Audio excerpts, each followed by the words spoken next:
Est-ce que vous savez qu'un CV est parcouru en moyenne 30 secondes par un recruteur? Du coup, pas étonnant que des fautes d'orthographe ou un format non adapté puissent rebuter un recruteur. Le CV est un véritable travail de fond qui nécessite du temps et de la réflexion afin de synthétiser de façon claire toutes les informations utiles vous concernant. Votre CV doit être le reflet de ce que vous êtes dans votre vie professionnelle. Bref, que diriez-vous de mettre toutes les chances de votre côté pour vous différencier? Voici quelques règles d'or pour faire un super CV. Sur le fond, on indique toujours ses coordonnées.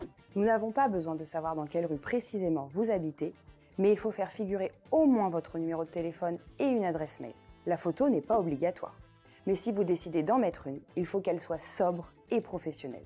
On oublie la photo de vacances ou le selfie pris avec un filtre Snapchat. On indique clairement via un encadré, par exemple, le poste recherché. Il montre que vous avez un objectif précis en tête. Vous pouvez aussi y ajouter un paragraphe d'introduction de 2 ou 3 lignes maximum qui a pour but de se présenter de manière directe et d'expliquer en quelques mots pourquoi vous êtes le candidat idéal. Ensuite, on parle de ses expériences professionnelles avec la date antéchronologique, l'intitulé du poste occupé, l'entreprise concernée et on fait figurer 3 ou 4 bullet points avec les principales missions. Valorisez celles qui sont significatives pour les postes en les mettant en gras par exemple. Inutile de vous survendre. Donnez des preuves chiffrées qui permettent de traduire la charge de travail de manière concrète et précise et indiquer comment vous avez contribué au bon déroulement de vos missions. Le mieux est d'employer des verbes d'action.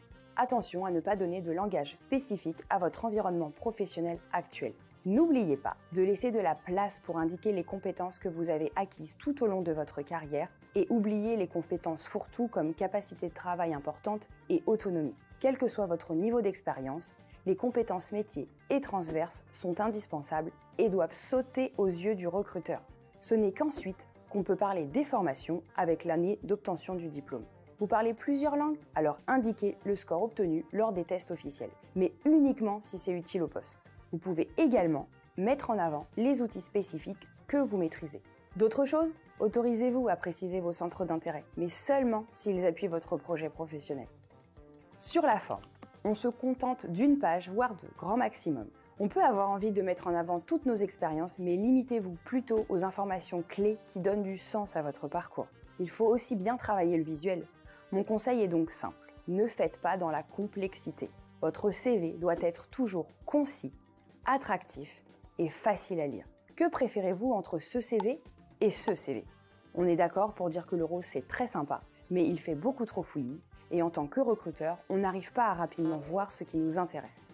Ce CV est simple, mais clairement plus agréable à lire. Cela dépend aussi beaucoup du poste sur lequel vous candidatez. Par exemple, pour un poste de graphiste, cela peut tout à fait être pertinent d'y mettre de la couleur et votre touche personnelle parce que ce sont des compétences attendues pour le poste. La mise en page doit être régulière avec une seule police adaptée. Pour pouvoir mettre en forme votre CV, vous pouvez utiliser Word, PowerPoint ou encore Canva et Designer qui sont des applications gratuites avec de multiples modèles, très pratiques et modernes.